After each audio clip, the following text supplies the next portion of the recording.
go. So daily profit play. Where did my notes go?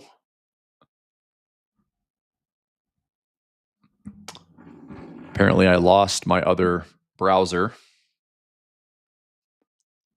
Okay, whatever. So we just wrapped up a nice 2-hour masterclass for daily profit play. We had a 2-day workshop just a couple weeks ago, November 18th and the 20th. We had a bunch of new members joining this week, so we ran another nice masterclass. Look, I just the strategy keeps getting better and better. I'm really happy with where we're at. We've been running the service now for 14 months. We are winning like 89.2% of our trades. We've added a defense trade where we can make our losses even smaller, potentially even wash the loss in the same day, which if you are familiar with, selling out of the money options, it's very difficult to make up for that loss immediately, but we have a way to do that in our daily profit play. So anyway, putting that all together, it's been a lot of fun. We had a nice undefeated week this week. We didn't take a single loss. We had all winners in daily profit play. We had 2 trades close out for winners this week in waterfall income. I'm going to assess my project options edge. We have a handful of trades. I wrote these down this week. So I have trades in, let me take this here. Trades in Home Depot, Hims, Chipotle, Coinbase, Costco, Micron, Adobe, T-Mobile, Dutch Brothers, Pepsi, and Zoom, all at like 80 to 85% profit. And it's, the final 26 minutes. I'm probably not going to close these today. I'll probably let them decay over the weekend. Price for this week, extremely quiet. The market did go up. We started out the week, ended up having some pullbacks, but really it was like we gapped lower, and that was it. Like that gap lower on Monday was Monday, Tuesday, Wednesday, Thursday, Friday. Price barely moved all week. So, I don't really make much of this outside of we do have all-time highs not that far away. I would say that these all-time highs could certainly be a little bit of resistance in the near term. I would hope that this is going to be an important thing to lean on for the holidays. We don't want to see price taking out these lows. It's that simple. Like price, you do not want to be a bull in this market and watching price challenge or taking out those lows, because if that is the case, we have a much bigger correction that's probably going to hit like 6,100 or 6,000.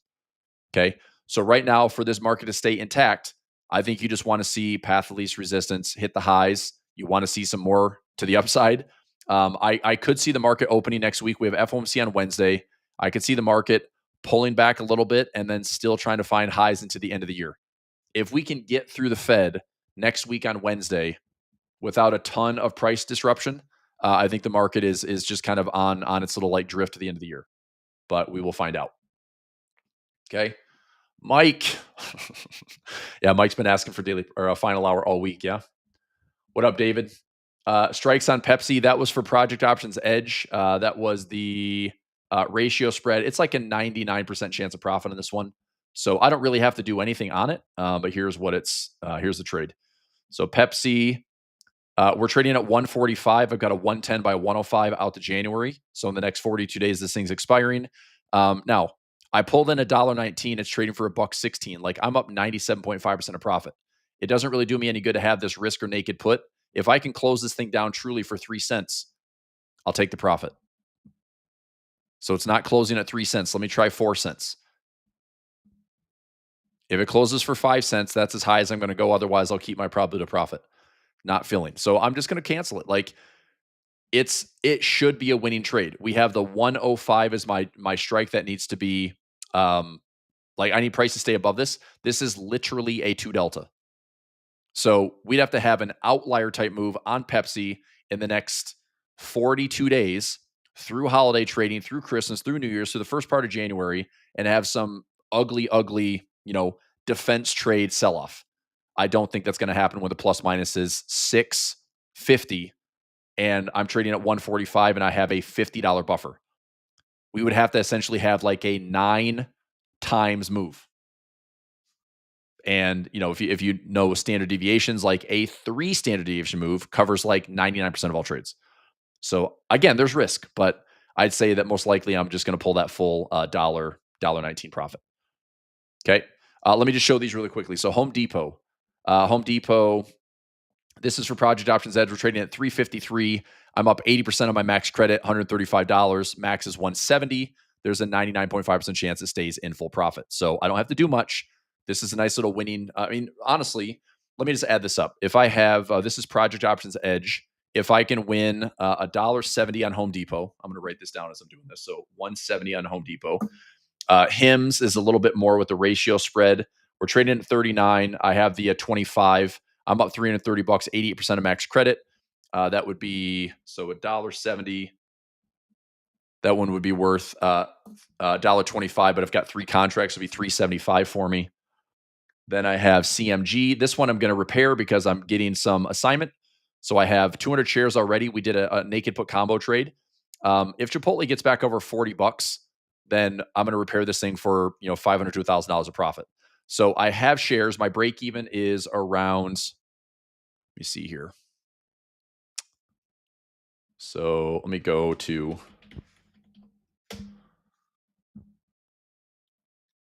I'm just going to go to my tracker.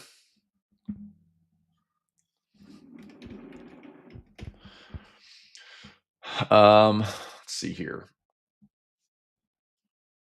So I've got the 42.50 and 40 assigned. My break even is 37.11. I've got strikes at 40 bucks. So if I get out of this trade, that would be 37.11. 37.11. Get it called away at 40. I make $578. So if I repair it, great. That's what I want. I don't want to hang on to the shares very long. I'll just repair it, see if strikes get back above 40. Okay. So that shouldn't be too difficult. We've talked about that one for Pfizer and Chipotle for Project Options Edge, potentially having an assignment, and I'm going to repair it. That's a beautiful thing of also like having some cash and dry powder to own and flip. I don't think Chipotle should be just dead in the water. I mean, Chipotle has had a monster sell-off, right? But if we just come back and even, attempt to fill this like nasty earnings gap, which by the way, earnings were positive, but this just had a massive correction. So, I mean, we've got some we're talking like legitimate bear market support all the way back into the 20s. Could it go lower? Sure. But even if we came back into some type of orderly pullback and this is a time to see a bottom, if the market bottoms and it rallies back up, I get the strikes called away at 40 plus. We saw this with UNH this year. We saw this with even Meta that had like a 20+% correction. Meta's ripping. So Meta, after a pretty nasty correction, we pulled back right around that 50618 fib. And from there, we bounced up pretty hard. I mean, Meta's trading at highs at almost $800. Meta was down 27%. And it's had a nice little recovery over these last couple of weeks. It's up, $95. So we had a 610 by 615. That's pretty much in full profit right now. We took like $50 out of that trade because I didn't like that it was $20 to $30 lower than my strikes. So I didn't want to take the chance on some limp in Meta for the end of the year. All right, what's next? So Chipotle is going to be a repair. I think that one looks pretty good for like 578. That's my repair trade. Coinbase. Coinbase 270. I've got a ratio spread out to, this is only 14 days away. I'm up 135 of the $144, so 93% profit. Again, the strikes are a little wide. If I can close this thing down for like a 10 center, it's showing a mid at 20. Like I can't close it for 10 cents. If I close it for 10, I'll take the trade off. It filled at 8 cents. All right, so I'm closing that for Project Options Edge.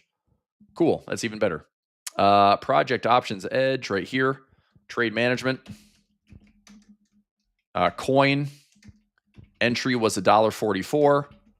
Closing at 10 cent debit. Actually, 10 cent debit filled at 8 cents. So we're keeping $1.36 of max $1.44. Nice win. So keeping Coinbase. Now, if I have coin elsewhere, I'll just close this down. So let me see if I can close this for $1.43, close it out for hopefully, I'm going to try to go 8 cents since that was my fill. 8 cents. Filled at 6 cents. Awesome. Even better. Cool. So that's officially out for Project Options Edge. Take the winner. Okay. Same thing here. Close. 0.06. Filled at 0.05. These are really good. These are really good fills. Coinbase is not in this account. That's a cash account. This one is a cash account. This one should have it. Coinbase here. Let's go 0.06. Filled at 0.06. This account doesn't have it. This account will have it.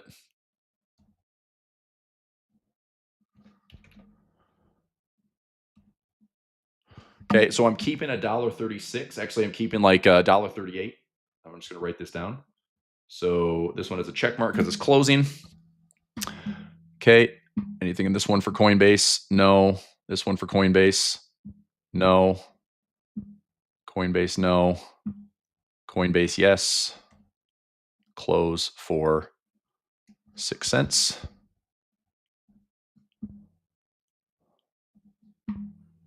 Filled at 6.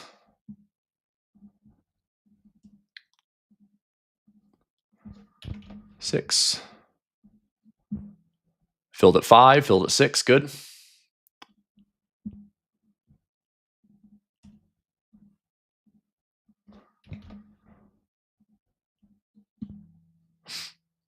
Okay, just a couple more accounts. I'll keep working through what we have. Coinbase closing.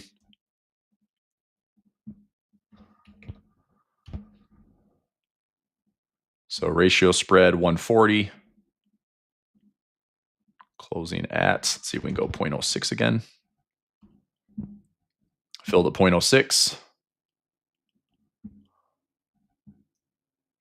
Not in this one. Not in this one. Not in this one. All right, good. So Coinbase is done. Cool.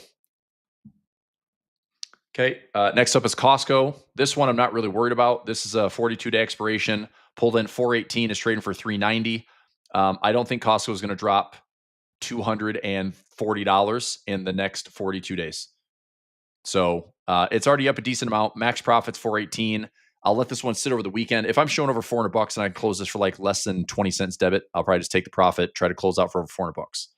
So that's going to be a winner of about $400.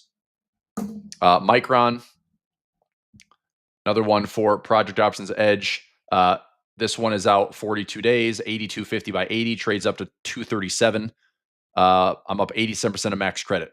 This one should be good for $1.69. I'll put $1.59 in case I want to close it, take some profit, but looking good, like 99% chance of profit. Adobe, up 85%. Max credit's 195. I'll say I'll get $1.85 out of that one if I want to manage it. T-Mobile. T-Mobile is here. 195. That's up 74. Max profit's 261. If I get like 240, just writing down my credits to see like in the next like 20 to 40 days, I should have a decent chunk of profit. Dutch Brothers. This one, $82, max profit 99. I'm just going to hang on to this one. Should be good. That'll be 99. And then I've got Pepsi, which was like $1 and change. Pepsi is worth $1.19. Yeah, so I'm just going to let this one go to like $1.19. If it's not filling at 3 cents right now, I mean, it shows them up $1.16 out of the $1.19, but it's not letting me close it out at 3 cents. So I'm just going to let a little bit more time pass on that one. And then Zoom.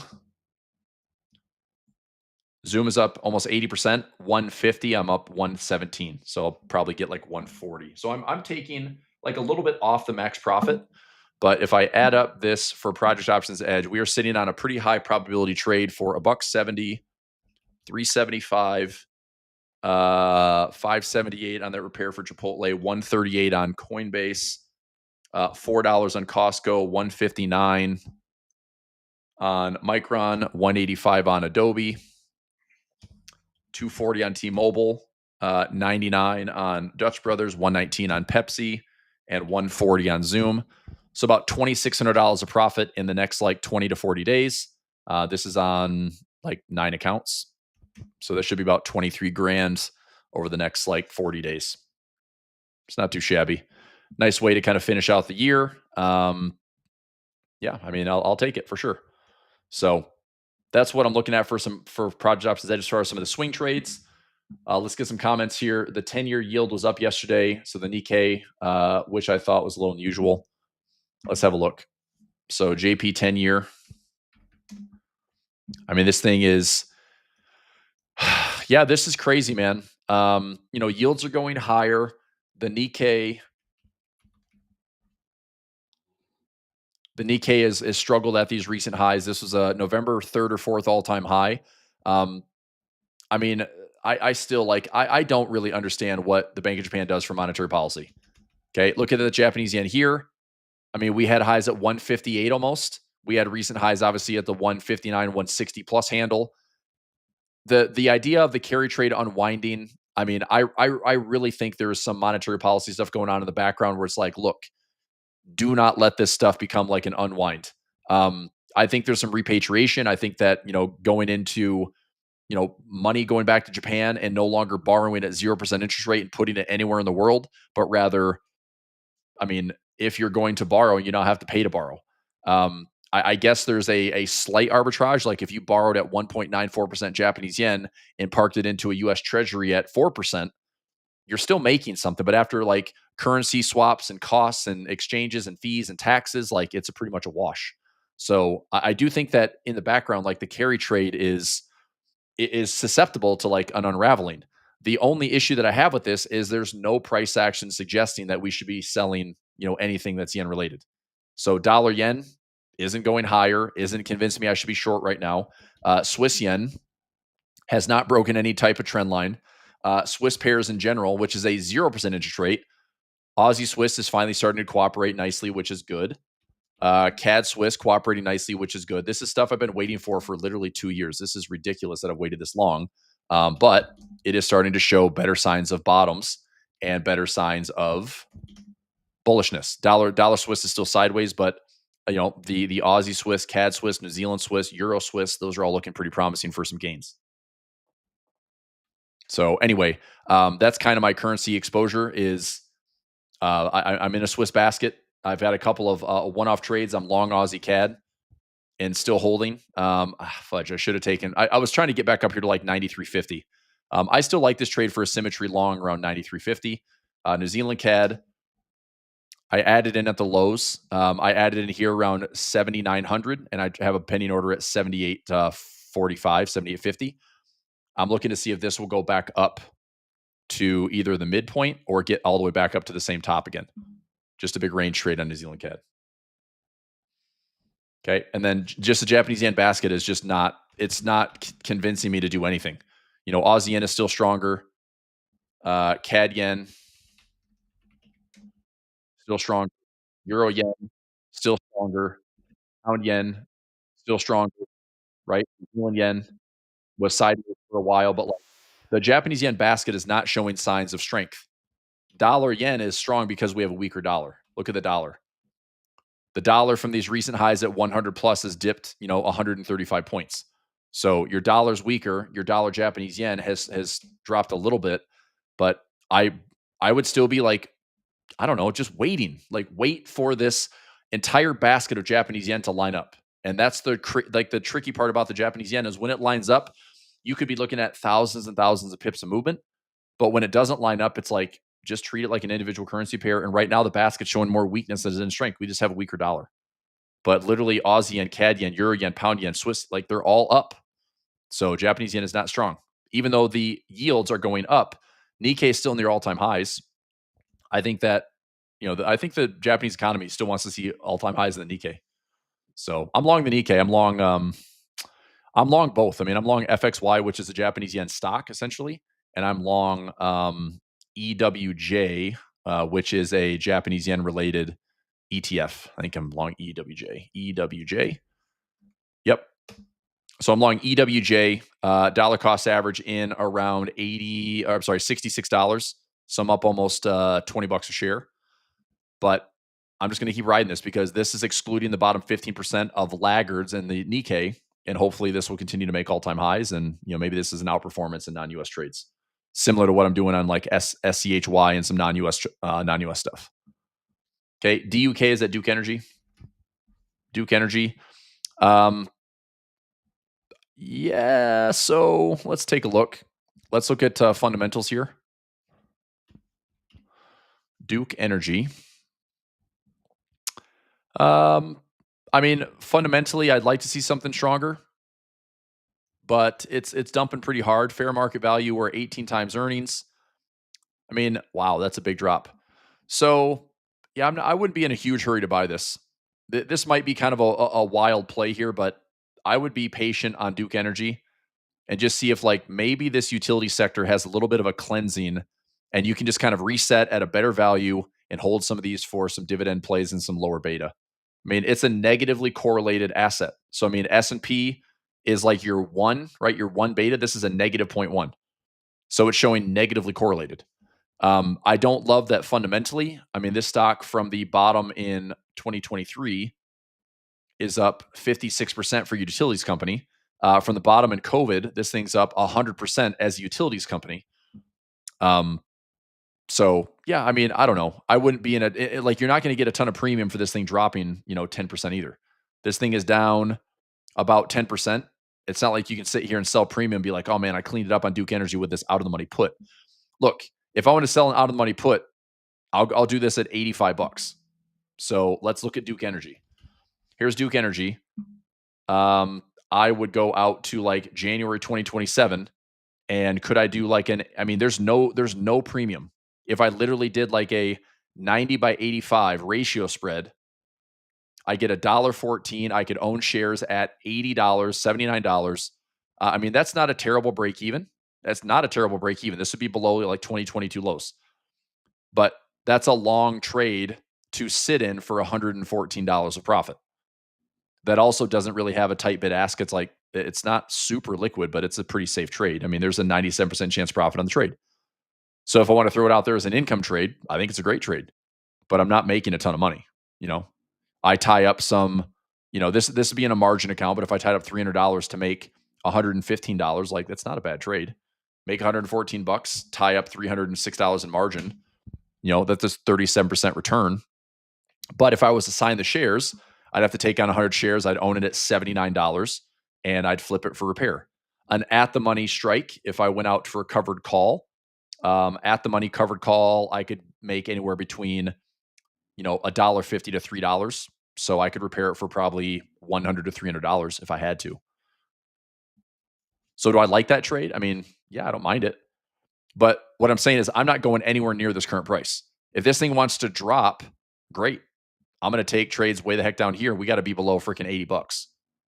So let me see if this will fill. I'm going to try an 80. What did I say? 90. So this was January 2027. A 90 by 85. Oh boy. Very different now. 95 by 90. Now I own it at 84. Like that's more credit. Still a 95% chance of profit. Big difference. Let me see if I can get that $1.15 on this trade that it showed originally.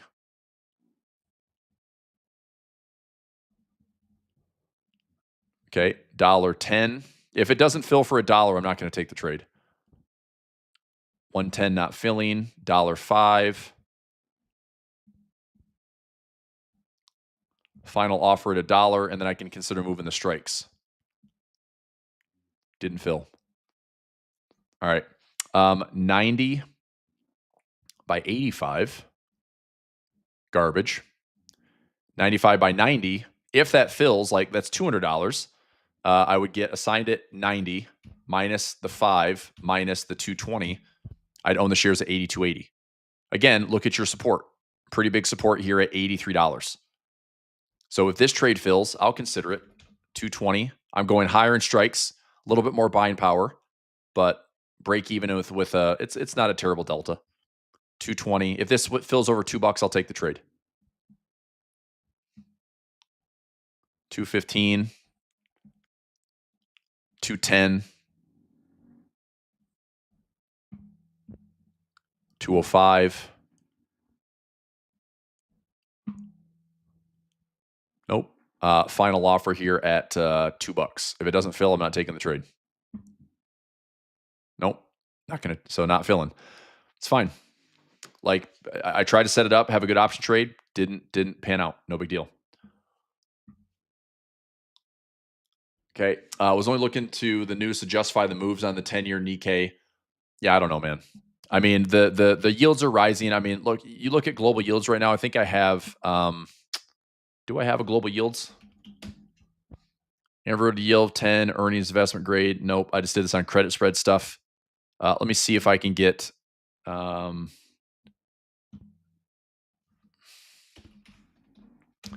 Oops. Okay. Please provide a line graph showing US, Japan,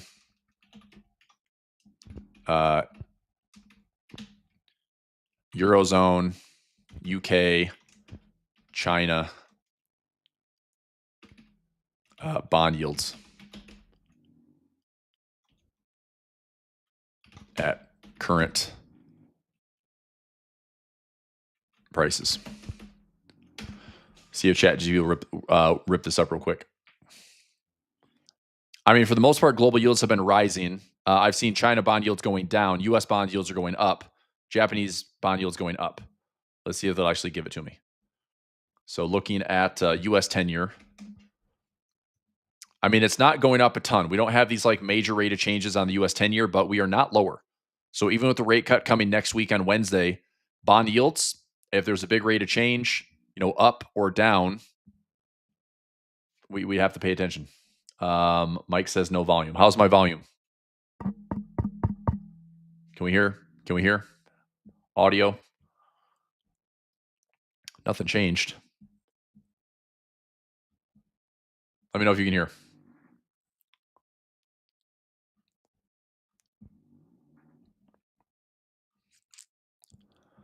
Okay.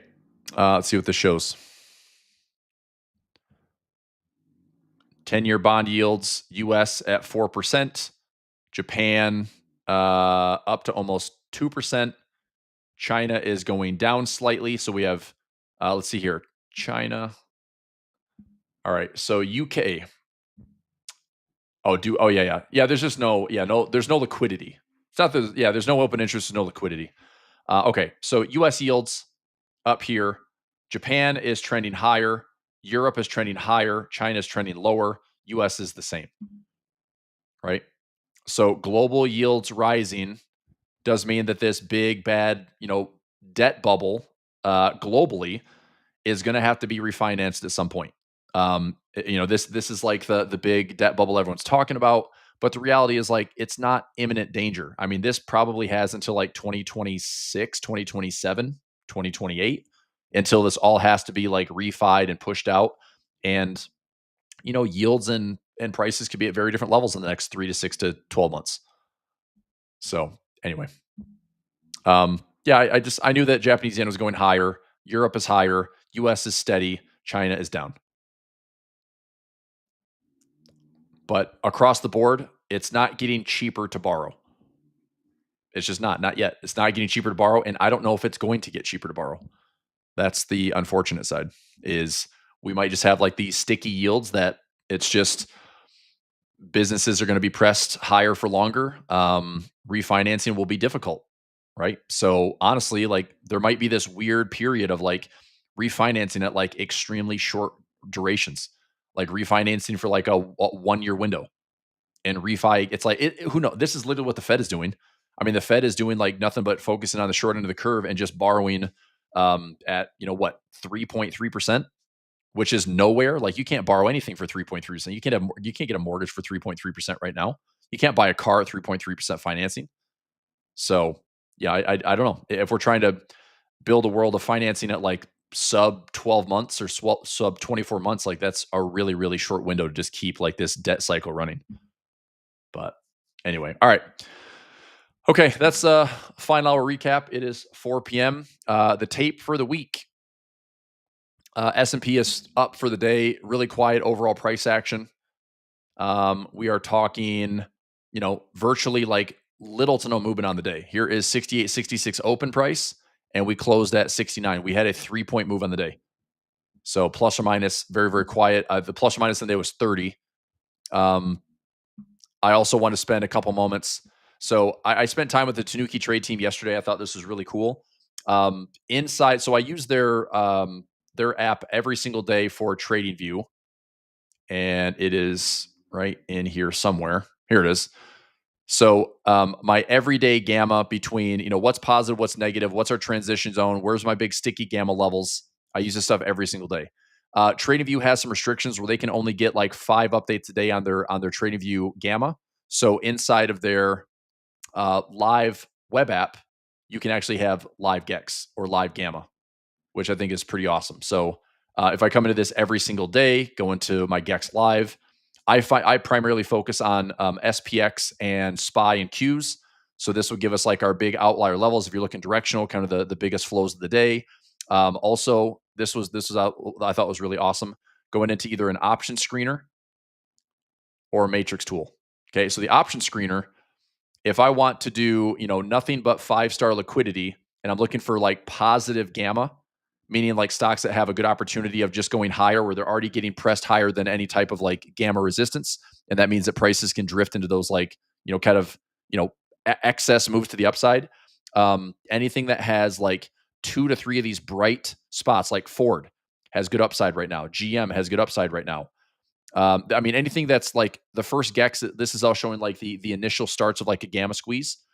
Pfizer, I'm actually super stoked to see this. I own some shares of Pfizer. I'd love to see this going higher. Let's see where Pfizer's at right now. I own some shares. I've done some ratio spreads.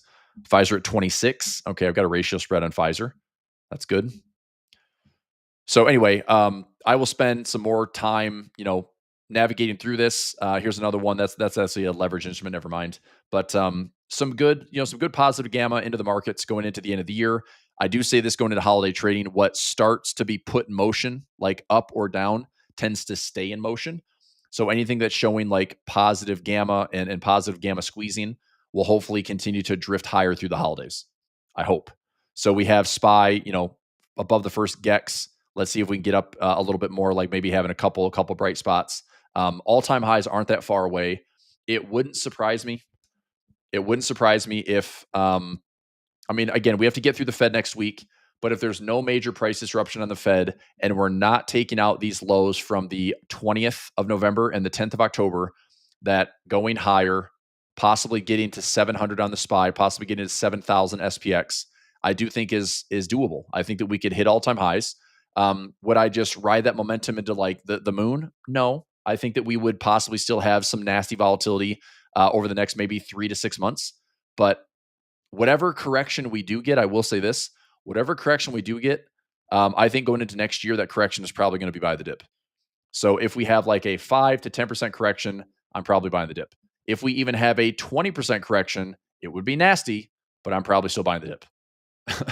So, I will be, here on final hours, running all my sessions. I'll be live all over the place, trying to figure out where price can take us. Am I bearish? No, I am cautiously bullish, and I will remain that way. But hopefully for the holidays, it'd be nice to see that there's no major downside damage done, and the markets can just kind of hang out in here and just stay elevated. Like, don't get hurt, right? So I'm not deploying a bunch of cash at these highs. I'm just hanging out. Like all my trades, like waterfall income, for example, are all down here for profit. So as long as the market just kind of stays in this like holiday chop zone, or even if Santa delivers something this year, then these are all profit for waterfall income. Great. There's like $700+ of profit. And I mean, we shouldn't have to use a profit trap, but if we need one, we have one, then there's up to like $9,000 or $10,000 in profit traps. Okay. All right. I will. And if I can't do the final hour every single day, you'll still get videos from me. I still post on TradingView, which I put on my YouTube channel. So sometimes when I do a video here, let's go youtube.com/Chris Pulver. If I can't be live every single day, I will make up for it with some posts. So you come to my YouTube channel, go into posts, and I'm posting here. This was posted 3 days ago. So I did have like, we had Thanksgiving last week. We had disrupted holiday trading on Friday. Markets closed at 1. But talking about this on, Monday, Tuesday, I did post a video, had a nice little, so there's a TradingView video. And then there's a bunch of news to go with it, like just my overall summary. So it's kind of like a blog. I just throw it on my YouTube posts. I throw it in Discord. I throw it in Twitter. So if you're following me out there, this stuff is available every single week if I can't be live every single day, but I try. Okay. All right. Good stuff. Hey, everybody, it's Friday. Good work. We made it. Had a good trading week. Let's come back and do it again next week. Major news next week is going to be is it non-farm payroll? No, I think it's just Fed. Let me see. Next week news. Let's go next week.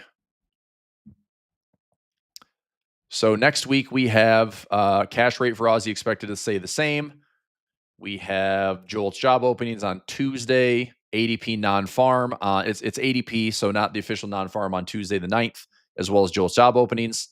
The markets are forecasting like an 87% probability that the Fed's going to cut December 10th, which is Wednesday. And here is your likely cut that's forecasted. Swiss National Bank looking to stay at 0%. Unemployment claims on Thursday. No major news on Friday. So your CPI, PPI, we had PCE today. No surprises on the PCE.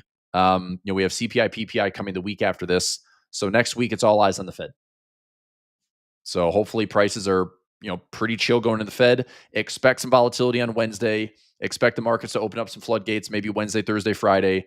But as long as there's no major technical damage done below this 65.50 zone, the market just stays intact. Like we could have a little fluctuation here, but if the market just has a dip and gets bought or just drifts higher, I don't think there's going to be a lot of holiday disruption. So we might be closing out some trades on waterfall income, project options edge, like I talked about, taking majority of those profits off the table. These are all good winners to wrap up the year. Cool. All right, good stuff, everybody. I'll let you go for today. Have a great weekend. I know it's short and sweet. Great masterclass for daily profit play. Couple of winning trades on waterfall income. Took a bunch of trades this week on pinch point. Project options that is looking great for like $2,600 in profit. If anybody's interested in some how-tos and some foundational education on option trading, the quick guide is $27. My full course is $497 if you want to upgrade. I'll just post this link for the $27 if you like it. Consider the full course for $497. It's 13 of my favorite strategies in a PDF. But the quick guide is a good way to get started if you like to trade options. If you don't even know what option trading is, it's a great place to get started. Literally, my favorite asset is trading options. I trade options on indexes, on stocks, on futures, Forex. Crypto I did in like Bitcoin futures, but not really. But on IBIT, I trade options. That's a BlackRock ETF for Bitcoin. Trade options, tons of options. So why trade options? Better risk management. You have to put way less capital up front versus buying shares. And I mean, I can take 20,000 trades a year versus I can own the SPY and figure out what my break even is. There's a lot of flexibility, and I think if you care about risk management, if you care about good base hit trades and the ability to have stacked winners, options is a great way to do it. So anyway, quick guide. I'll post a link right there if interested. And if you want to upgrade the full course, I share that in the video, and you can just hit me up on that too. So my Discord, my Telegram. If you want to opt in, and you want to be in my daily profit plan morning every single day, it is free for everybody. So you can join me every day at 9 a.m. Eastern time. I run a service around it, but my overall morning session is free to attend. If you want my actual signals and trade with me live, then you can be a member of my daily profit play room, which is this service here. The daily profit play service is a members only Telegram that I take the trades in, but the daily profit plan class is, just prepping for the morning, getting a game plan, and then figuring out what I'm going to do. So, I often talk about daily profit play, waterfall income, double ups, news breakers, crash insurance sometimes, project options edge frequently, pinch point scanner. We have a daily watch list Wednesday. So I get to touch on a lot of my courses, in that live session. So, and I'm really excited for what's coming in the next 30 days. I should be releasing a tool. I'm calling it the income grid. And this is pretty sweet. It just gives me a macro dashboard in addition to some tactical dip levels to buy every single week, every single month, every single day if you want to supercharge it, and even quarterly for more of those passive investors. So we cover a lot of durations from daily to quarterly and high probability trades. Every single setup is, pending order. Let the broker, fill you. Let the price come to you. Never risk more than you can get in reward. Yep. September jolts includes alongside November's. Yeah, that's the thing is I don't really know how this data is going to be played out. I mean, if it's November data, I guess it's up to date, but I pretty much feel like we have this blackout of we don't know what October did at all. So I don't think the market really cares, to be honest. I really don't. The Fed's going to cut, right? So the Fed's going to cut. The question is what is Jerome Powell's tone? If the cut is like, you know what, we're cutting because, they'll never tell you that. It's like, we're cutting because the labor market sucks and the market dumped 3% in a day and everyone got scared that AI is in a bubble. So what's the Fed doing? They literally completely backpedaled and said, okay, rather than an 80% chance of pausing, we're going to flip that into an 87% chance of cutting. Like, that's how they pay attention. Like, they pay attention to this market. The market is a scorecard. Whether they say it is or not, it is absolutely a scorecard to make sure like things are stable. If you mess with the markets, it is a wealth effect, positively and negatively. If Trump messes with the markets, it is a wealth effect. Some of his biggest supporters do not want to see the markets crash. Some of his biggest supporters do not want to see real estate crash. So it is in the market's best interest and probably the economy's best interest to keep this wealth effect as cushioned and as padded as it can be, despite the K-shaped economy that we were in. So yes, labor market sucks, but people still have jobs. Unemployment rate is still low. I mean, I get it. Like, AI is not painting a pretty picture of what jobs are going to be, but we still have companies making gobs and gobs of profits with high margins, and it still boosts the stock market higher. And we have fiscal and monetary policy on the same page. I think that's a bit more of a tailwind for stocks. So I wouldn't be surprised if, even if we have some volatility ahead, stocks still go higher. The wall of worry. I'm a little bit more concerned in the near term as the AAII sentiment has flipped into a way more of a bullish camp. This printed Wednesday. So the bears retreated in a big way. Historical averages around 31%. We're now at 30.8 after being in the 40s for weeks and weeks and weeks. This is why I thought the markets were climbing all-time highs. Wall of worry, climb. Now they flipped. Now the bulls are like, all right, man, if you can't beat them, join them. So the neutral camp is down to 24.9. The bulls jumped up 12+% from last week. That's a huge jump in bullishness. Why? I don't know. But in the near term, we are above historical averages, and we're not that far away from one-year highs. Okay? We're not that high from one-year highs. So a little bit of volatility I could expect if we get into 46, 47, 48% bullish. Yeah, I probably see a little bit of a short-term top coming. Would I want to aggressively short it? No, I just want to wait for some dips and not be invested at all-time highs. So, all right. I think that'll do it. If you'd like to join me for my daily profit plan room every single morning, you can. I'll put a link to that as well. This is, give me 1 second, and then I'll let you go.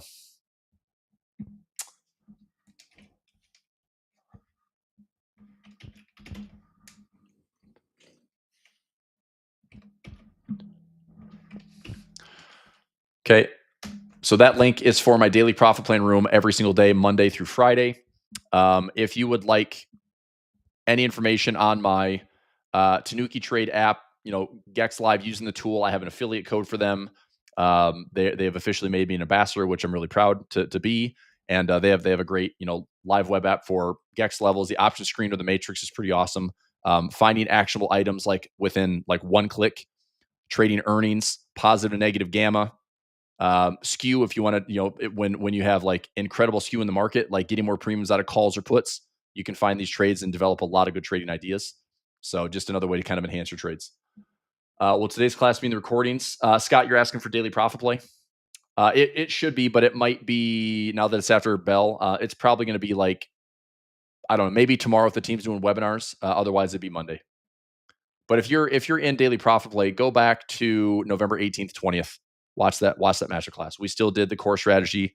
We did the step-by-step routine of daily profit play, and then we put in the defense trades as well. So those November 18th and 20th recordings are great with the PDF, and then today's will be in there hopefully by Monday. Cool.